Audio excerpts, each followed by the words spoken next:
के भाषण आपने खूब सुने होंगे। वक्त बिल को लेकर जोरदार और तीखी बहस भी आज से पहले आपने खूब सुनी होगी। नेताओं की जुबानी जंग भी आपको दिखाएंगे, लेकिन लोकसभा और राज्यसभा दोनों ही सदनों में नेताओं की शेरो शायरी ने लोगों को खूब अपनी ओर खींचा। एक से बढ़कर एक शायरी के जरिए सत्ता पक्ष और विपक्ष एक दूसरे पर सवाल और जवाब के शब्द बाणों का इंतजार करते नजर आए। जहां आपको अब सुनाते हैं कि सदन में किस तरह से शेरो शायरी की भरमार रही, वो अपने आप में अब चर्चा का विषय है। किसी के बात कोई, अध्यक्ष महोदय, किसी की बात कोई बदगुमा ना समझे, इस जमीन का दर्द कभी आसमान ना समझेगा। कि हम तो वो तारीख हैं, जहनों में रहना है जिसे, कागजी पुर्जे नहीं जो फाड़ डाले जाएंगे। जिस जमीन पर मैं खड़ा हूं ये मेरी पहचान है। आप आंधी हैं तो क्या मुझको उड़ा ले जाएंगे? तो इसे एक शेर में कहूंगा कि मरीजे सेकुलर इश्क पर लानत खुदा की, मर्ज बढ़ता गया जो दबा की। निसार में तेरी गलियों पे है वतन, जहां चली है रिवाजो गैर कि कोई ना सर उठाकर चल सके। और बड़ी खबर दिल्ली से, जहां पर आज बिहार कांग्रेस के जिला अध्यक्षों की बैठक होने वाली है। राहुल गांधी इस बैठक में मौजूद होंगे। जिला अध्यक्षों के साथ उनकी यह बैठक होने वाली है।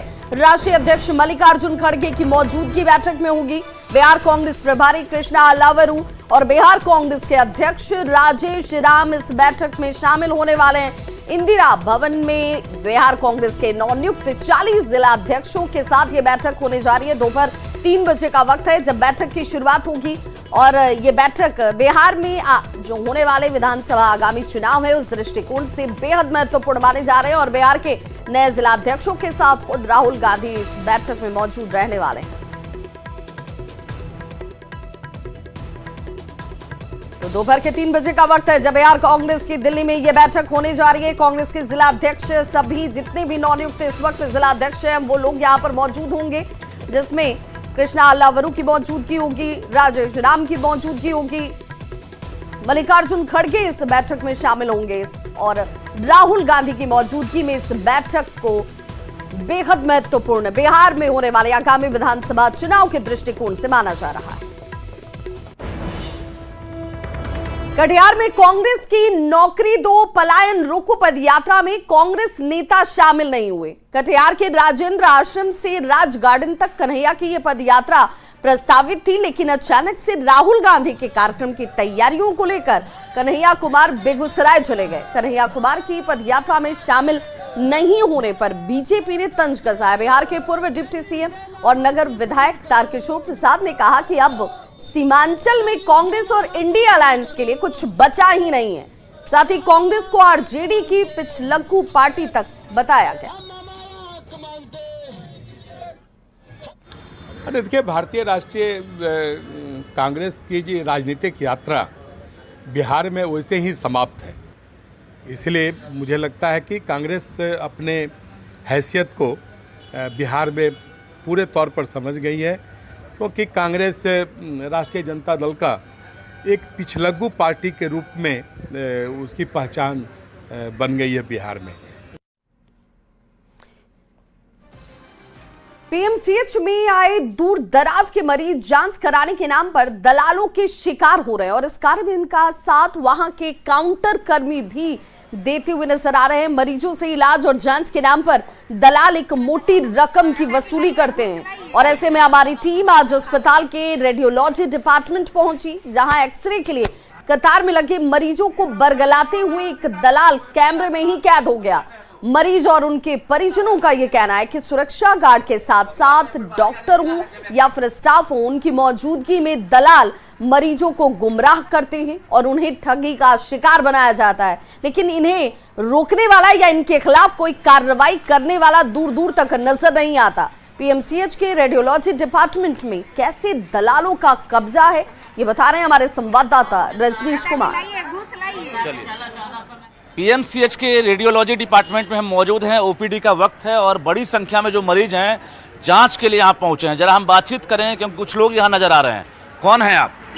बोलिए। आप कौन हैं? हम यहीं रहते हैं। कौन रहते हैं? इधर आइए, बोलिए ना सर। भाई कैमरा पर आइए, इधर आइए। ये स्टाफ है मैडम? सिर्फ बता दीजिए स्टाफ है कि नहीं? ये आप लोग के हॉस्पिटल स्टाफ हैं? ये कोई है? डॉक्टर हैं अभी यहाँ? ये आप स्टाफ हुए? ये कौन है? और यहाँ पर रहते हैं, यहीं पे रहते हैं लोग। ये यहाँ रहते हैं? क्या है, एम्प्लॉय हैं? नहीं, कुछ एम्प्लॉय नहीं है ये? नहीं। अच्छा, यहाँ क्यों रहते हैं ये? आपने पूछा इनसे यहाँ क्यों रहते हैं? नहीं, हमने कभी नहीं पूछा। हैं? हम तो अंदर है, काम है, ये अंदर क्यों, रहते ये हैं। क्यों मरीज से बात करते हैं? पर्चा क्यों देखते हैं? क्यों एक्सरे के बारे में बताते हैं? क्या इनको फायदा है, ये बताइए मुझे। फायदा जाने ये क्या लोग, है? हम लोग को पता नहीं सर, यही जाने हैं। बताइए, ये जो शख्स था ये भागा क्यों? भागा सर, ये दलाली करता है। जैसे कोई पेशेंट आता है उसको जबरन मांगता है कि लाइए पुर्जा, ये करवा देंगे, वो करवा देंगे, बाहर से करवा देंगे, और किसी को बहुत परेशानी झेलना पड़ता है यहाँ के क्या बोलते हैं पेशेंट को। उसके बाद मेडिसिन दुकान पे भी बहुत दलाल से रहते हैं, कहते सर लाइए ना, हम आपको दवा दिलवा देंगे 40% कमीशन के। हम यही सरकार से मैं आग्रह करना चाहता हूँ कि यहाँ गरीब मजदूर बहुत लोग आते हैं। आप लोग को भी मिलता है दलाल? मिलता है, बट हम लोग तो पढ़े लिखे हैं तो हम उसके चक्कर में नहीं रहते हैं। क्या नाम हुआ आपका? मेरा नाम टुरमुन को मिला है दलाल? सर मिलता था, और पुर्जा हम पापा के साथ आए थे दिखाने के लिए, तो पुर्जा लेके और दूर चल गया था, तो हम तो नहीं गए, हम तो समझ गए थे कि दलाल है, तो हम नहीं गए थे। तो फिर घूर के दलाल है यहाँ बहुत क्या नाम हुआ आपका? मेरा परवीन। यहाँ दलाल है? हाँ दलाल है, बहुत दलाल है, 15-16 को दलाल है ना? हाँ। क्या बोलता है? कहता है कि चलिए पुर्जा दीजिए, हम दवाई दिया देते हैं, हम करा देते हैं, हम करा देते हैं। अभी जो दलाल है वो कहाँ गया? अभी दलाल तो हम बाहरी कस्बे नहीं के, कैमरा पर हम लाए थे, कहाँ गया वो? अब सब भाग गया है। भाग गया? हाँ। चलिए, क्या नाम हुआ आपका? हम उषा देवी। बिल्कुल, तो देख सकते हैं जो तमाम मरीज हैं और उनके परिजन हैं, ये इस बात की गवाही दे रहे हैं कि जब भी ये लोग यहाँ आते हैं तो दलालों से सबसे पहले रूबरू होते हैं। यानी जो पढ़े लिखे हैं, जो समझदार हैं, जिन्हें शक होता है, वो दलालों के चंगुल में नहीं फंसते हैं। लेकिन भोले भाले लोग यहाँ पर दलालों के चंगुल में फंसते हैं, मोटी रकम लुटवा लेते हैं, और बाद में पता चलता है कि वो स्टाफ नहीं था, अस्पताल का डॉक्टर नहीं था, कर्मी नहीं था, बल्कि वो दलाल था। कैमरामैन मनीष जुनेजा के साथ रजनीश कुमार, न्यूज़ 18 पटना। और ऐसे में न्यूज़ 18 ये सवाल पूछता है कि क्या अधिकारियों और दलालों की मिली भगत है? दलालों की शिकायत पर कोई कार्रवाई आखिर क्यों नहीं होती है?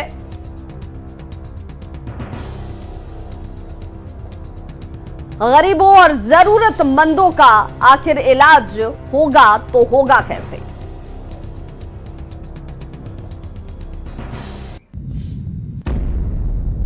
खबर भागलपुर से, जहां 12 साल सऊदी अरब की जेल में बंद रहने के बाद सलीमपुर निवासी कमरुद्दीन की वतन वापसी हुई है।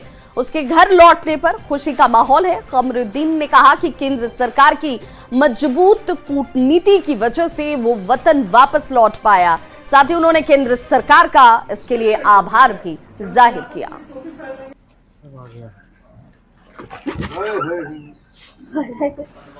सरकार को मैं बोलता हूँ कि वो हमारे लिए जितना किए है तो बहुत अल्हम्दुलिल्लाह धन्यवाद देता हूँ, देता रहूँगा अपनी। और हमारे जैसे भी और जो लोग फंसे हुए उसके लिए भी मैं सोचता हूँ कि उसको भी मदद मिले भारत सरकार से, ताकि वो लोग भी आ जाए। कितने लोग थे वहाँ आपके साथ? 3 आदमी और था मेरे साथ। एक था यूपी का, एक था आपका राजस्थान का, एक दिल्ली का। 4 लोग आ गए। 4 आ गए अल्हम्दुलिल्लाह।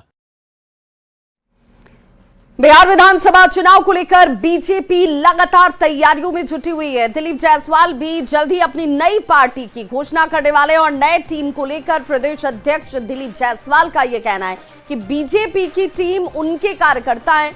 प्रदेश में जो कमेटी बनाई जाएगी उसमें कर्मठ कार्यकर्ताओं को जगह मिलेगी। मैं किसी टीम के सहारे चुनावी मैदान में नहीं उतरने जा रहा हूं। भारतीय जनता पार्टी के जो करोड़ों कार्यकर्ता हैं, उन कार्यकर्ता का दिल जीत करके मैं चुनाव के मैदान में उतरने जा रहा हूं। टीम का काम प्रबंधन का होता है, लेकिन हमारा एक एक कार्यकर्ता बूथ से लेकर के मतदाता तक जो इस बात का पूरे चुनावी रणनीति में हमारा सिपाही होगा, सेना होगा।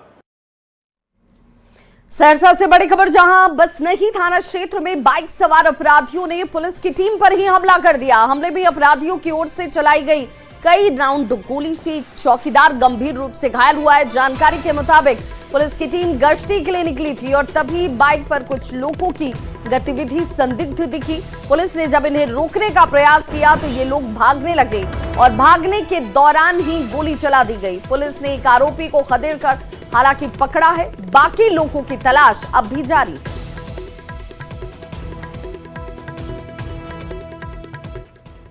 गए थे घूमने मोटरसाइकिल से। हाँ, तो फिर गोली किसने चलाई?